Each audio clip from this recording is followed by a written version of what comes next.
Elle est où la 4? Là, non, c'est pas celle-là. Là, ici.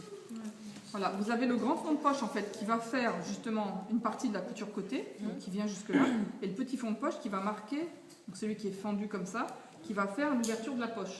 D'accord? Hein? Donc les deux fonds de poche vont se superposer pour faire la poche. Ok? Donc sur chaque fond de poche, pardon, vous allez avoir, et vous avez toujours deux poches, hein, qu'on fait en opposition. Donc, non, c'est pas ça. Si vous avez deux poches, parce que vous avez un côté gauche, un côté droit dans votre pantalon. Donc, moi, je vous présente pour un côté. A priori, là, c'est le côté gauche que j'ai là. Mais vous faites côté gauche et côté droit. Et pour ne pas vous tromper, vous mettez toujours en opposition votre devant. C'est-à-dire que si j'en ai un là, ben, l'autre, je vais le présenter. Mais à mon avis, ils sont tous du même côté. Ah non, chez moi, non. Voilà. Il faut faire comme ça. D'accord? Et placer les fonds de poche aussi en opposition. De manière à ce que vous ayez à chaque fois, vous ne vous trompiez pas, par exemple, comme ça, vous voyez, en opposition comme ça, et puis ces deux-là aussi en opposition, et vous placez à chaque fois vos entrées de poche en opposition. Okay. Alors, les entrées de poche, c'est quoi? C'est du tissu qui reprend le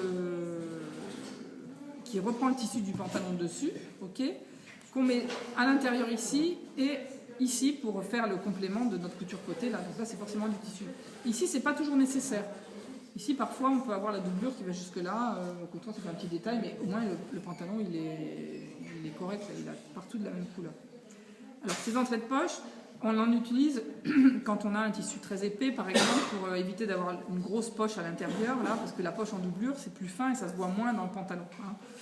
Donc c'est à peu près la seule raison. Sinon, très souvent, on a les fonds de poche, au lieu d'être en doublure, ils sont en tissu. Ils sont en tissu. Donc le problème des entrées de poche, ça n'existe pas. Okay, il n'existe que quand on a besoin, comme ça, de reprendre le tissu du dessus qu'on n'a pas à l'intérieur.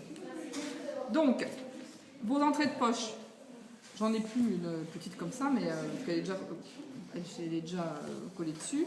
Alors, ça, c'est pour, comment elle s'appelle, Iris. Hein. L'entrée de poche du grand fond de poche. Vous avez des crans dessus qui reprennent les crans qu'on a ici dans le fond de poche. Ça, c'est le cran de la limite de la poche, comme ça, celui-là aussi. Hein. Donc, on place son entrée de poche, parce qu'en toile, vous avez tendance à pas forcément savoir quel côté replier. Cran sur cran, et c'est la partie ici qu'on va replier sur 1 cm. Et cette place, une fois qu'on a replié sur 1 cm, on vient directement la placer là et surpiquer nervure ici pour obtenir ça. Il n'y a que ça qui est cousu. Hein. Ok, vous voyez là, on est ouvert, on s'en fiche. Ok, on fait ça pour le grand fond de poche et on fait ça donc pour les deux hein, qu'on met en opposition. Et ici, la même chose pour les petits fonds de poche. Même chose. Alors ça, c'est plus facile de repérer la différence parce qu'en fait, vous avez une forme en pointe ici. Donc ça, on sait vraiment quel côté on cale au bord. Et c'est de l'autre côté qu'on replie de 1 et qu'on surpique. Donc vous préparez d'abord vos 4 fonds de poche en opposition. Vous mettez vos entrées de poche dessus. Ensuite, vous repliez à 1 cm la couture à l'intérieur, là. Et ensuite, vous venez surpiquer. Je vous laisse faire ça et après, vous revenez.